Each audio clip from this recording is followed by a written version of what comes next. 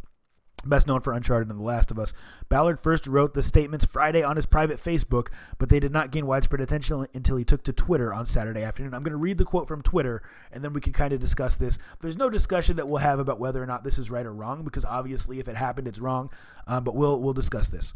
So in late 2015, quote, in late 2015, I was sexually harassed at Naughty Dog by a lead, Ballard wrote. My work environment became extremely toxic afterward.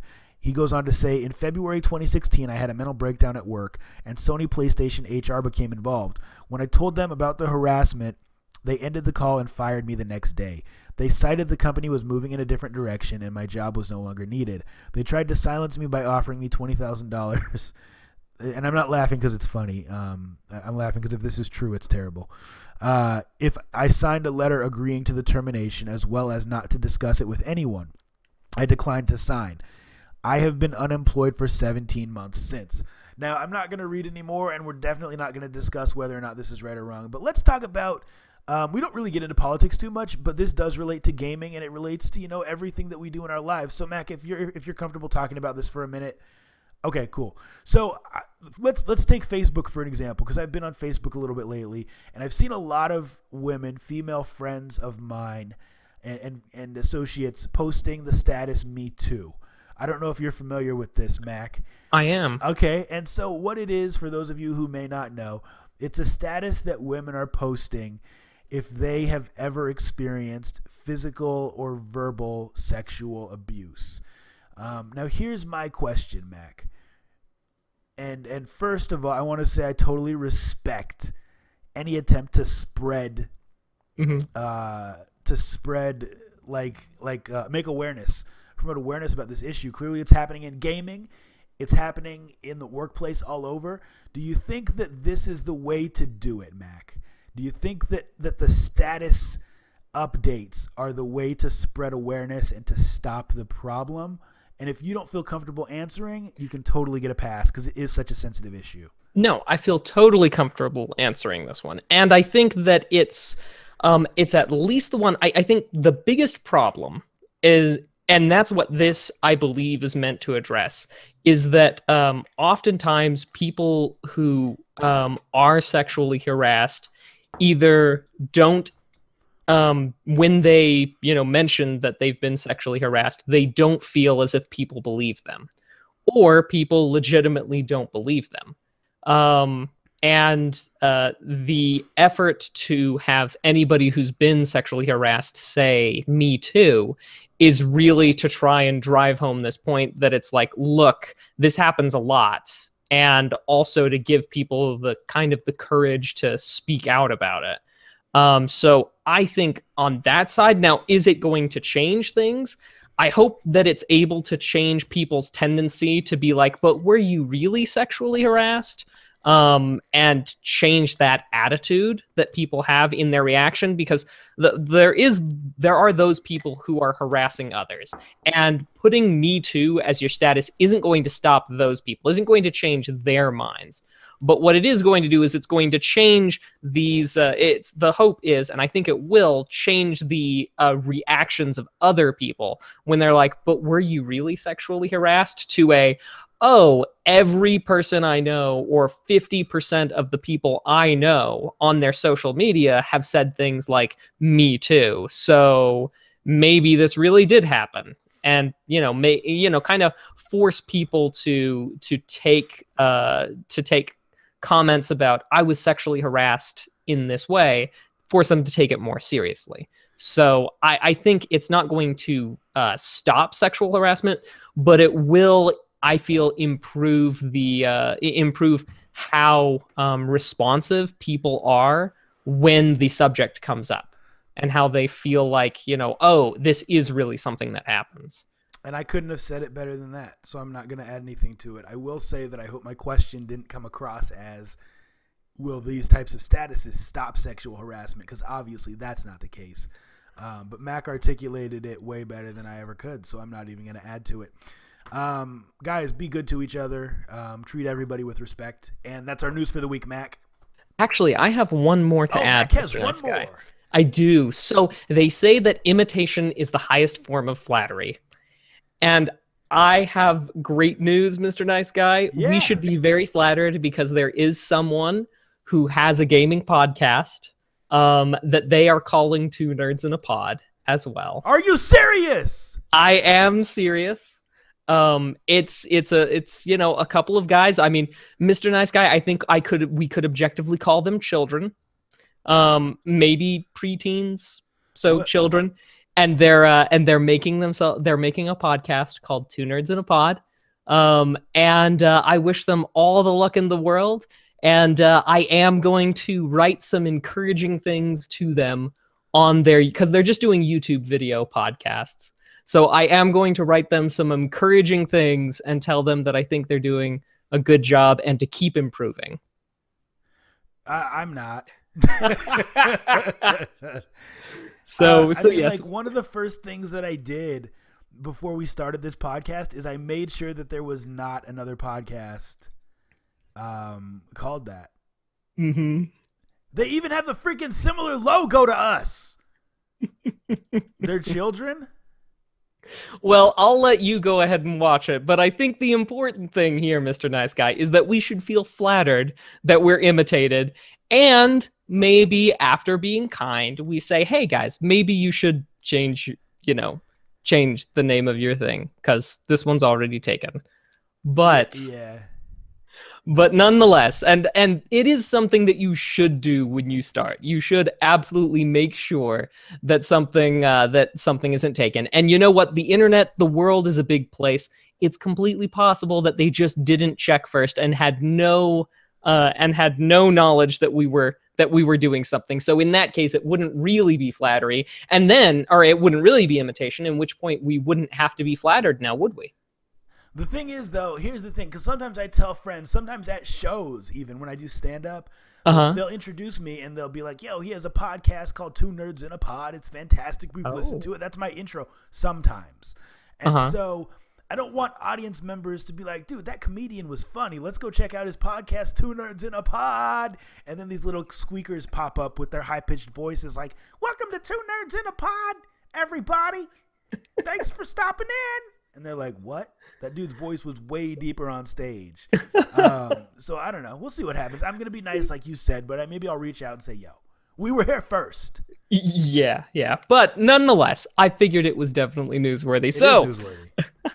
So now with the news well under our belt, we move on to our next little bit where we look back a little bit at some of the past, some of the gaming history, some of the things that got us to where we are now. And Mr. Nice Guy, I think that there are some amazing things that have gone on this past week in years past. The first one that I want to mention is Pokemon Gold and Silver were released in the year 2000 this past week. Now, what game? I didn't catch that. Oh, sorry, Pokemon Gold and Silver. Oh, okay, yeah. Now, I have some very, very fond memories of this game, and I'm going to mention this game twice because of my interactions with the game. Because not only did I play the game Pokemon Gold, I played Gold, my friend played Silver, when they were released in the US, but also when they were released in Japan, my friend, because he had mad monies, he imported the games from Japan. And he must have had mad money. And this was in the late 90s. This was in 99, right? So, I mean, what would we do today if we wanted to import a game, get a game from Japan that was only released in Japan, right? We would just hop on eBay, we would search for it, we'd get it sent to us. But in 1999, man, that was a lot more difficult. Yeah, it was tough to do that sort of thing. So hats off to my friend who did it, but he also got us just enough. We learned just enough Japanese so that we were able to play the game. And it involved a lot of saving, a lot of trial and error. But so I have very strong feelings toward both Pokemon Gold and Silver. Both the Japanese as well as the English release. And I'm going to tell you, in November, which was the month it was released in Japan, I'm going to go more in depth on the story because it's great. But for now, I just had to mention it since we've made this thing of mentioning the games by their US release date rather than the Japanese release date. So for consistency, gonna mention it twice, but just wanted to give that little introduction now. Cool. So number 2 on this list happens to be Paper Mario and the 1,000-Year Door. Awesome released in 2004 on the GameCube. Did you enjoy it, Mr. Nice Guy? I loved it, man. Paper Mario is really, really a good series. Loved it on the 3DS. Loved it on all the consoles it's been on. So Paper Mario, for those of you who haven't played it, is a game where it's a Mario-themed RPG. And you play basically this paper cutout of Mario that moves along. There are all these sorts of paper things. I think the style of the game is meant to invoke a feeling of paper puppets on a stage. Absolutely. From the way that they bounce away around, from the borders of the frame, and from the way that things, just the way that things work out, and things that are flying are held by strings from the air and such. It very much goes for a certain aesthetic, nails it perfectly, the first one, and of course the 1,000-Year Door just really improved upon that original, but definitely good. Of course, there have been some great reviews of the whole series about its pacing and its sense of humor, and it's definitely one of those games that is worth a play. Both the first one, Paper Mario, as well as Paper Mario 1,000-Year Door. Now, I haven't played it myself, but I did have the pleasure of watching a great deal of it played on Twitch, and thought it was fantastic. So it's definitely on my list when I finally get my hands on a Nintendo GameCube. But I'm working on that one. I'm working my way up through the consoles, Mr. Nice Guy. That's right. Working my way up. And then the last one, and this one is probably interesting. I know many people probably already know this about it, but I'll mention it. Devil May Cry was released in 2001 on the PS2. So some of you may know this, but the Devil May Cry was actually originally being developed as the Resident Evil 4 game. I did not know that. Yeah, and what's crazy about it is that the system, the framework that they built the game on had this glitch where when you shot an enemy, it would fly into the air. And instead of like trying to fix that glitch and and keep building Resident Evil 4, they kind of thought it was this cool novel thing, and so they split off and made this whole game, Devil May Cry, based around this glitch being an integral part of the system. So not all glitches get ironed out. Sometimes glitches give you a whole new game. And I like to think I keep up pretty much on my history. I can't think of another game that owes its pedigree, owes its entire existence to a glitch from the game that was being worked on. So definitely, it may not be a gaming first, but it's definitely probably one of the more noteworthy ones that have been born this way. So it's very cool. Very, very cool. So they split that off. But that's what we have for gaming history. Devil May Cry, Pokemon Gold and Silver, and Paper Mario: The Thousand Year Door, all great, solid titles for their respective consoles. And if you haven't played them, you owe it to yourself to play them. They are good games. Yeah, people in the chat are agreeing with you. Not that we need validation, but it's good to get it. We appreciate you guys for being here and for validating Mac's opinion. Mac, should we move on to our next segment, or was there more history for us to do? No, absolutely. Now on to the theme. All right, guys, it's time for the topic of the week. We recently changed to doing it this way to kind of cover stuff that's totally like relevant and newsworthy at this date, at this moment in time. So this week we got a story from Kotaku, I'll read the title. It says, Activision patents matchmaking that encourages players to buy microtransactions. I'm going to read that title again. Activision patents matchmaking that encourages players to buy microtransactions. I can tell you're already fascinated, so I'm gonna quench your thirst for fascination, and I'm gonna read this story. It says, a patent granted to Activision outlines a new matchmaking system that would pair players together in order to encourage microtransactions. Systems such as loot boxes already use various tricks to encourage players to drop cash, so it's not as surprising that game publishers would want to find more underhanded ways to get those wallets open. That's what the article says. First reported by Rolling Stone, the patent filed in 2015 and granted on October 17th of this year outlines a process in which computer algorithms can match players together in order to increase the likelihood of microtransaction purchases. There's an update to the article. It says, quote, to clarify, it says, an Activision publishing spokesperson has responded to Kotaku with the following statement, quote, this was an exploratory patent filed in 2015 by an R&D team working independently from our game studios. It has not been implemented in-game. The article goes on to say, for example, if the player purchased a particular weapon, the microtransaction engine may match the player in a gameplay session in which the particular weapon is highly effective.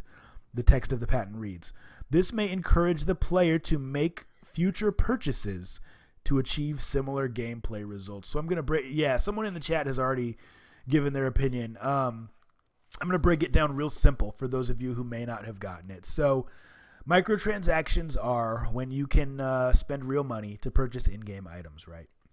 So hypothetically, if you buy a gun in Destiny 2, let's just use that as an example, and then based on your purchase of that gun, the algorithms in the game put you into a multiplayer gameplay session where the gun is going to be extremely effective, extremely powerful. You play the game with that gun, you have a really, really good game, so you think, oh wow, my money was totally well spent, and then you're more likely to buy more stuff in the future with your real hard-earned cash. This was patented by Activision. Mac, I'm going to leave it wide open. What are your thoughts on this? Well, if we go back and we ask Mac from 4 years ago what he thought of microtransactions, I believe he would definitively decry them as being evil and terrible. In past Mac's opinion, he would rather pay for a game and play the game and not have items hidden behind a paywall. With some certain exceptions that if you wanted to, say, make a demo that was free and then pay to unlock the rest of the game, that's fine, because that's not so much a microtransaction as it is just an in-game transaction to unlock the full thing. You're able to get your taste of it and then go from there. So it's not so much a problem of in-game purchases, but in microtransactions in order to change things, or in order to make things easier based on money. Because that's not, I don't play games because I have lots of money. And I don't have lots of money, but I don't play games because I have lots of money. I play games because they're my form of enjoyment. So let's make this transaction pretty simple. I give you work on the game, you put your time and effort into it. I pay you for that time what you think or what your publisher thinks is a reasonable price. And then, we go from there. If I like it, I tell other people that they should buy it and play it with me. And if not, and that's the type of transaction I feel like we should be getting into. I feel like that's the thing. I mean, not only past Mac would say that. Future Mac, current Mac, present Mac would say the exact same thing. This is the deal that I got into when I decided to buy your game. What I decided was I was going to pay you money, and that was going to be it. If I liked it, you would get more money in the sense of me encouraging other people. Or like, for example, Minecraft. I really enjoyed Minecraft when I purchased it back when it was in alpha. I bought a copy for, I think it was $7 or something like that. But, it was something like less than $15. And then I liked it so much, I bought 2 additional copies so that I had other logins. One that I kept around as a guest thing, one that I gave to Mrs. the Mac, stuff like that. That's the kind of transaction I'm getting into with these sorts of things. It is, if I want to pay you more money, that should be an option through various means. Maybe I buy it and gift it to other people. But microtransactions absolutely ride out. So unequivocally, I am against it. Unequivocally. Yeah, dude, I'm with you. I think that it's misleading in many ways. But ultimately, this is how marketing works. You know what I mean? Like, think about any time you've been Googling something. Like, I Google a lot of barbecue stuff because I like to grill a lot. And somehow, magically, every time I get on Facebook, there's advertisements for the exact things that I've been looking at. So, I mean, obviously, this proprietary data is being used to try to influence my purchasing decisions. Now, I do think that this is a little bit different because it's actually misleading people to think that the item that they have purchased is better than it is. And on that front, I'm wrong. If you buy an item in-game, it shouldn't put you in a position where you're using the item and thinking, oh, wow, this is way better than I ever could have imagined. And misleading you to buy more stuff in the future. So I'm against this. I'd love to hear your guys' thoughts in the chat. We've actually already had a few people give their thoughts, and we appreciate that. And Mac, that is what I had for the topic of the week, my friend. I say we keep it moving and do the next segment. Indeed. So the next segment is all about crowdfunding.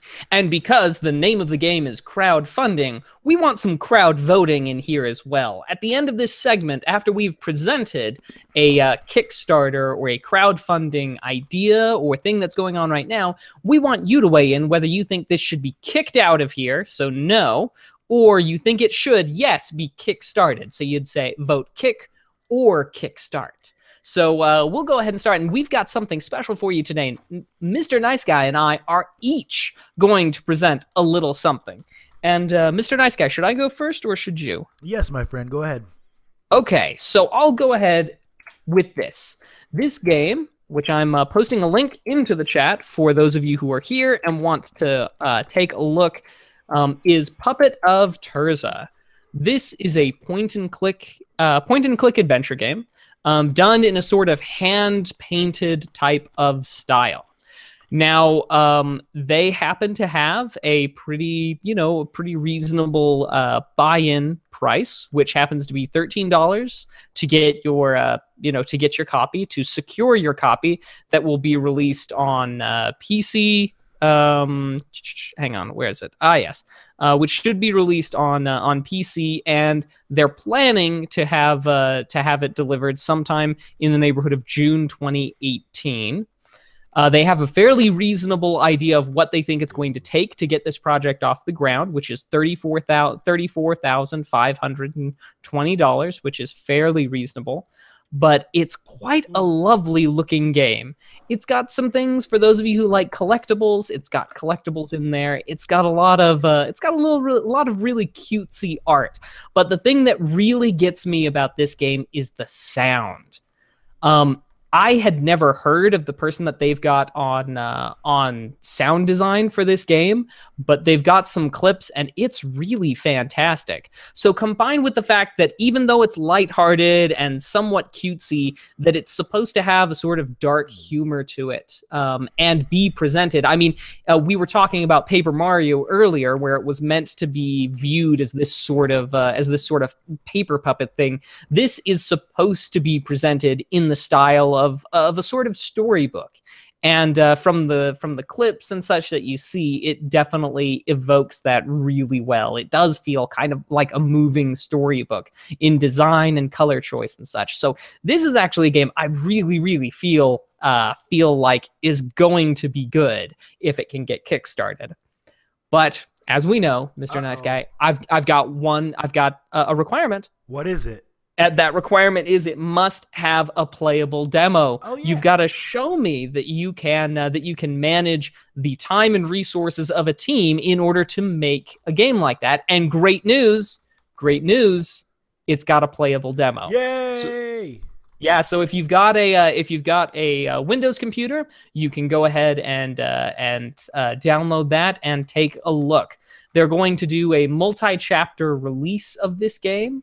And I don't remember. I could have sworn that I read that this was going to be the funding for all the chapters of the game. But anyway, I'll just leave it there and put it out there. And Mr. Nice Guy, what is your take? Rip it to pieces, sir. No, man. I think this is cool. It's not my thing. Mm-hmm. The one thing that I noticed in looking at it, and I haven't gotten to look at the the playable demo or any of the videos, but it seems like there's a lot. Actually, I take that back. They have artwork and stuff down here. In fact, they actually have a pretty descriptive chart here that shows where the funding is going. Is that what I'm understanding? No, I think that chart's the rewards. Oh, there. My bad. That's the rewards. Well, still, this is very cool and very detailed. I'm going to go ahead and say kickstart it just for putting together a good-looking Kickstarter. You know what I mean? So many Kickstarters look bad. This one looks well put together, and they're only charging $13 to get the game. I think this is sweet. They have realistic stretch goals, $3,000 more, and it increases the number of versions, meaning you can get a Mac version, and then they get a PS4 version and an Xbox version and a Switch version as they get more money. So also, I think it's smart that they put the Switch version near the end. But yeah, no, I'm gonna say kickstart this. This looks fantastic. Yeah, me too. I think it's great. It checks all the boxes. Now, it does look like it's in a little bit of danger of not making it. It does still have 20 days to go, but so far it hasn't seemed to really pick up much steam. So I'm going to throw some money their way because I think it's great. So I'm going to be kickstarting it. And if any of you guys feel similarly, there you go. Feel free to share it with whoever you think might enjoy it. Good presentation. Dude, I'll definitely. We don't often get so much enthusiasm. Yeah. In the it chat, definitely looks like most everybody's on board as well. Yeah. So let's hope that enthusiasm carries over to the second round. That's right. So I have one that I found, and I texted this to Mac because I thought that this was a really cool Kickstarter. It's on Polygon. There's an article about it. Mac just posted the link in the chat to help me out. I'm going to read the article on Polygon that talks about this Kickstarter. It says, Atari, a new way. Actually, I'll just read it. It says, there is an undeniable allure to owning a full-size, authentic, old-school arcade cabinet. But there are some major hurdles to arcade game ownership. They're hulking, heavy, often expensive, and require serious upkeep. One company is trying to give aspiring collectors a taste of the home arcade experience, albeit at a much smaller scale. New Wave Toys is making a line of licensed arcade cabinets called Replicades, 12-inch or 1/6 scale versions of the 70s and 80s arcade games. Those miniature arcade machines are fully playable versions of the original games, housed inside wood and metal cabinets and displayed on a 3.5-inch LCD screen. The machines will include LED backlighting to light up their marquees and rechargeable lithium-ion batteries. New Wave promises smooth, lag-free gameplay. New Wave Toys' first release, Centipede, is currently seeking crowdfunding on Kickstarter. The project is part of a larger publishing arrangement with Atari. The company's founder, Shiloh Prychak, said New Wave Toys is creating Replicades with collectors in mind. The company is using original arcade ROMs and faithful recreations of artwork to give the tiny arcade machines an authentic feel. The miniature cabinets will even come with die-cast metal coin doors with coin return buttons that feed credits into the machines.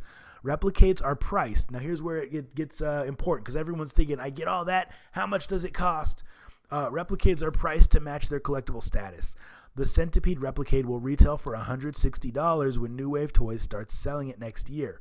Super early bird pricing through Kickstarter is just $90. There's also an early bird tier for $110, but $130 seems to be the standard price for Kickstarter backers. New Wave Toys' crowdfunding goal is modest, just $50,000. I'm not going to read any more, but if you guys got to click it and check it out, it looks pretty legit to me. My only thing is, as a guy who owns an arcade, right? And to be clear, mine is a MAME, which is a multi-arcade machine emulator, meaning it plays multiple consoles, plays arcade games. MAME games plays all kinds of different games with a Retro Pi or with a Raspberry Pi inside. It didn't cost as much as you would think for me to buy a gutted arcade cabinet, buy some buttons, buy the Retro Pi, buy a monitor, and put it together. If you don't mind my putting you on the spot, how much did it cost? I'm gonna say just that round. Yeah, I've probably put $500 into it, and is that a lot of money? Absolutely, it's a lot of money. But when you think about, you got to buy the buttons, you got to buy the wires, you got to buy the monitor, you got to buy the computer, the SD card, HDMI cable. I didn't have to buy speakers because I bought a monitor that had sound. But then, I did also have to buy the arcade itself, right? So I bought the gutted arcade. Luckily, it came with glass. I just glass cover for the screen. I built a bezel myself. And yeah, the time is really what was consuming about it. So here's my only issue. For $500, you could have a real arcade that plays a lot of games, or you could have a replica of a mini arcade for $160. To me, that's not the same thing as owning a full-size arcade, and I feel like that's the allure that people have. They went to those places as kids, they went to those arcades, and they thought, wow, this is awesome, I want to have one of these one day. Having a mini one to me isn't the same. That's my opinion. Mac, I want to hear, before I give my vote, though, I want to hear what you think. I don't know how in-depth you got to look at this. So I did get a little bit of time to look at this previously. So what I feel like is, sure, $90 early bird. They're about 200 left. So maybe if you wanted that, you could get in on it. But yeah, the MSRP, the normal price is a touch on the high side, because I'm reasonably confident I could probably get a gutted arcade cabinet even a little bit cheaper, because I know of a place not too far away from me that seems to have a bunch of gutted arcade cabinets. Also, I think I could probably maybe build one as well for reasonably cheap. So maybe I just don't understand what it takes.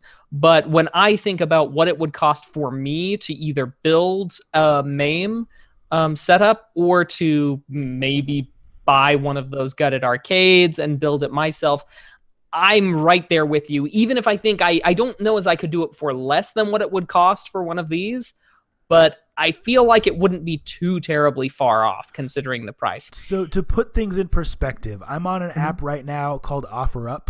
It's like Craigslist, and I'm actually upset that I just got on here because I just saw something I would have bought had I seen it sooner.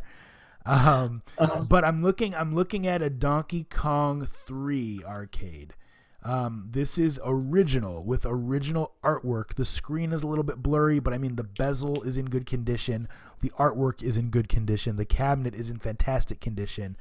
It is $300 for a full-size Donkey Kong 3 arcade cabinet. Now, I also see one on here that's a Centipede cabinet, which is the exact game that we're talking about being kickstarted, and it's selling for $450. It looks like the marquee might not be in the best condition, but other than that, I mean, this is a full-size Centipede arcade for a little over 2 times as much, maybe 2.5 times the price of this miniature one. So, I don't know. Here's my vote, though, and then we'll move on. I'm going to say kickstart it, simply because this is a creative idea, and I think that it'll be cool to collect these, for people who don't have the space. If you really want the original experience, don't go this route, but I think it's such a unique idea. They obviously went through the process of getting it licensed, so they're doing it legit. I give them credit for that and for recreating artwork that's hard to find, so I'm going to say kickstart it. Now, I'm going to say kick it. I'm worried because I tried to look at New Wave Toys, check their website. You click on the link to their website, it just redirects straight to their Kickstarter and does nothing else. I mean, I don't know. It's probably true. I mean, I doubt that they would say that they have officially licensed from Atari if they didn't have the official license. But I mean, I just don't feel like what you're getting justifies the price, especially because other alternatives are so easily obtainable. And in spite of it being, being more compact, I don't think that it's I don't think what people have been asking themselves is, oh, you know what I really want out of the arcade experience? A little small one that I could keep at my house. I mean, yes, space is an issue, but I don't think that these games will benefit from the miniaturization, from playing it in a miniature fashion. I don't even like barcades. I don't even like a barcade. I don't get the point of it. But yeah, I think I agree with you. I don't like a barcade either. I think for those of you who don't know, a barcade is probably a 1/4 size about that version instead of a 1/6, maybe even 1/3 size. But they're meant to be put on a countertop, and they're about bigger than a bread box. But the point is that I don't even think those are good enough for my taste. So I'd say kick it, just for me, based on those things alone. Right. Cool. Well, Mac, I say we move on to our next segment. Absolutely. It's your favorite. That's right. Why did you pause, homie? Me? Oh, what am I doing? It's my turn. I was like, yeah, it's my favorite. Yes, it is. Guys, we're running behind schedule. That's why I'm off as well. Guys, it's time for my favorite segment of the show. It's called the viewer question of the... No, it's not. I'm so out of it today, Mac. It's because basketball started, and that's where my mind is. NBA started today. It's called the dummy of the week. A segment of the show where we talk about someone who did something stupid, idiotic, or downright dumb, and we make fun of them. This week's is really good, actually. This comes from WAFB.com. It says, Thibodaux, Louisiana. A man accused of stealing money by not providing merchandise during a Facebook sales transaction was arrested during a traffic stop on Sunday. The Thibodaux Police Department reported Diamante Johnson, age 19, was selling a PS4, 7 games, and 2 controllers for $225 on Facebook sales, and set up a meet through Facebook with someone interested in buying the items. Now, first of all, that's way too low a price for a PlayStation 4, 2 controllers, and 7 games. Unless each of the 7 games is an old version of NBA 2K or Barbie Dreamhouse or something like that. That's just too low a price. Too good to be true. Goes on to say, detectives said the victim met with the seller, known only to him as Snug. So if I was going to buy something online, I would demand the person's real name. I would say there's no way that your name is Snug. What is your real name before I meet you in person? Because if you're using a nickname like that, there's a good chance that you're just going to kill me and take my money, and you didn't want me to know your real name. You didn't want there to be any record of us messaging. I'm not meeting you, Snug, until you tell me that your name is Diamante Johnson. It goes on to say at a park on June 25th. They added the victim, gave Johnson the money, and Johnson handed over a backpack believed to contain the merchandise. However, according to the reports, when the victim opened the bag, he found it contained a brick, an empty aluminum foil box, CD case holder, and bottom of a TV stand. So a couple things about this. If I was going to buy a PlayStation from someone and they handed me a backpack, I'd be like, first of all, are you just throwing in the backpack? The backpack is included. What's going on here? And second of all, hold on, let me close this extra window. And second of all, why don't you just open it and let me see what's inside so that I know it's not a bomb? Like, there's no way I'm taking a backpack from someone without opening it. There's absolutely no way. Third, I find it hilarious that this guy put such specific items in the bag to try to dupe the seller. The brick probably would have been sufficient, but he also put an aluminum foil box, a CD case holder in the bottom of a TV stand. Like, maybe he just missed garbage day and was like, I don't want to wait a week to get rid of this TV stand since I missed garbage day. I'm gonna throw this in with the sale, and then the person will not only be screwed out of a PlayStation 4, but they'll also have to dispose of this TV stand that I don't want wait a week to throw away.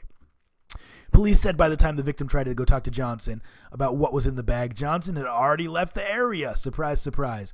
They added it was only later they were able to identify Snug as Johnson. They stopped his car for a traffic offense, discovered he was the driver. He was arrested on a theft charge, blah, blah, blah.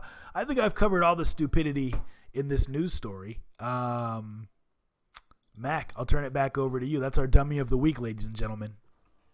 All right. Well, this last segment and the last bit that we want to talk about is a fun segment called Legalese.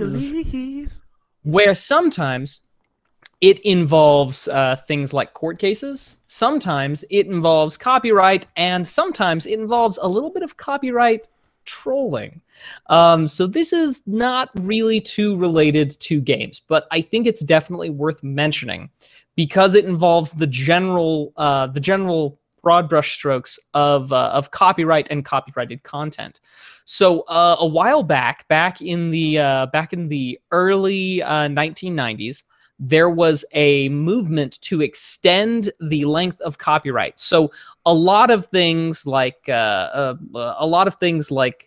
example, Mickey Mouse was going to, be sort of aged out of being copyright protected in the late 90s, early 2000s.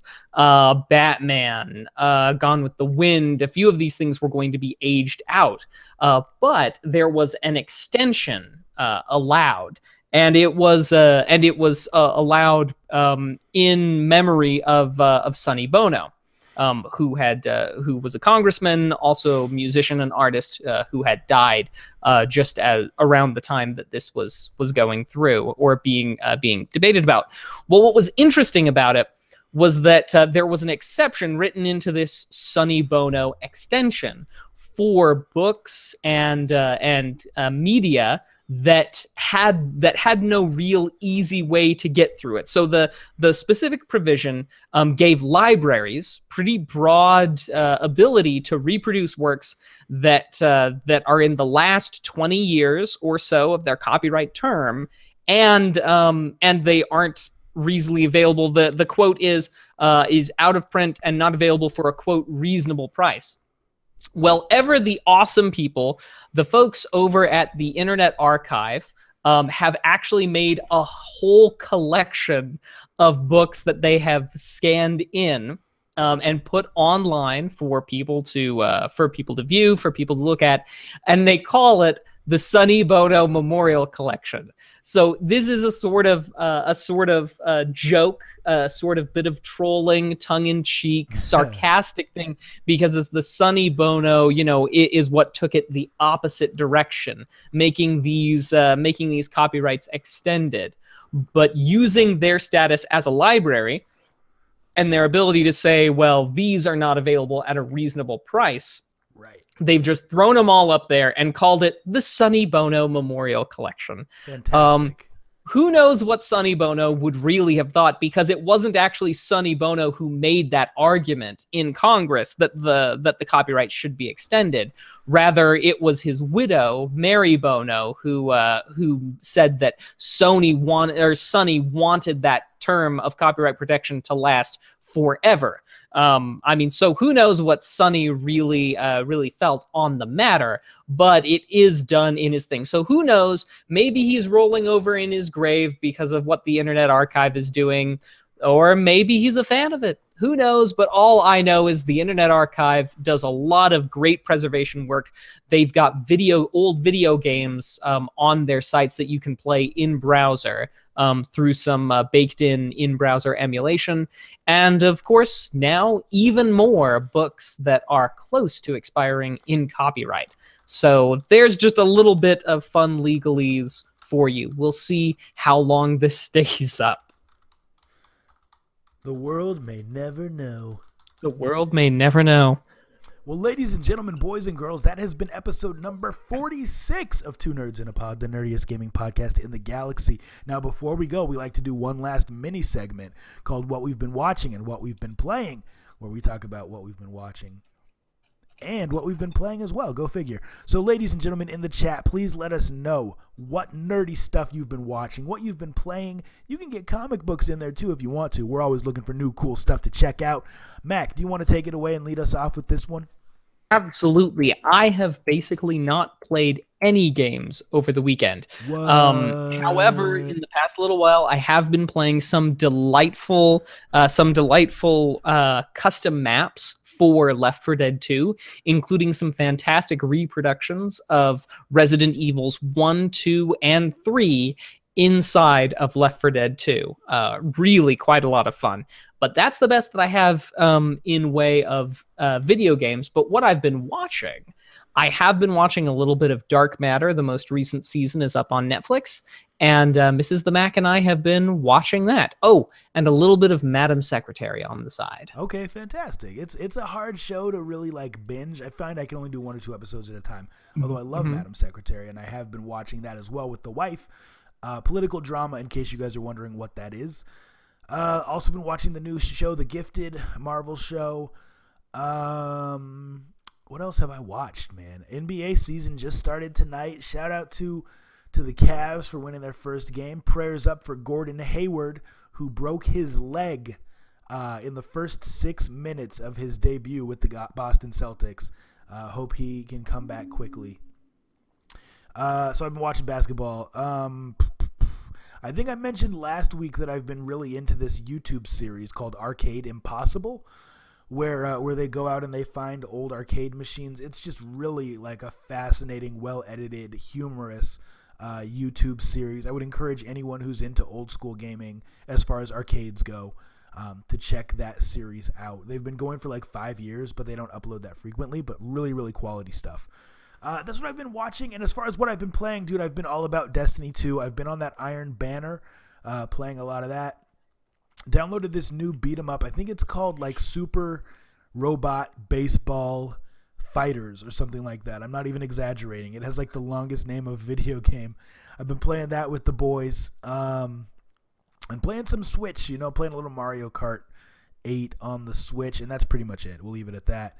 Now, you guys didn't really hop in. There's a lot of people in here, too. Y'all didn't really let us know in the chat what you've been playing, and that means you've either been studying or working or being responsible. So you gotta let us know, because once we're finished with what we're already doing, we're going to need recommendations. We're going to need things to get on. So be sure to put those in the chat. Yeah. Mac, do you want to read? I guess there's only like one thing that someone mentioned. The Babysitter on Netflix, an awesome horror comedy. Not that long ago, I did watch, it was the one starring that guy from Parks and Recreation. It was a Netflix original horror comedy that was pretty good. The name of it'll come back to me. And playing the Game Boy Advanced SP. Nice, that's awesome. Old school. Now, I forgot, I actually did watch Joe Mandy's. Oh, look, he has one right there. I watched Joe Mandy's Netflix special, and it was fantastic. It was absolutely hilarious. And I found out today that Patton Oswalt has a special that just came out. If you guys like nerdy stuff, you may remember him from Agents of S.H.I.E.L.D. He's been on Reno 911. Patton Oswalt is a really good comic, and especially if you're into like nerdy stuff, I think you'd enjoy his stuff. So check him out. Max, that's what I have for the week, man. I say we wrap it up. We call it. Absolutely. Let's do. Thanks everyone for coming around. It was fantastic to have you. Don't forget that even though I'm a little bit behind on the episodes, we do have past episodes up on iTunes. Be sure to leave a rating, a comment, all that stuff. Let us know what you think. And you guys are the best viewers on Twitch. We appreciate you coming around to the show. And we look forward to seeing you next time. So keep it nerdy. Deuces.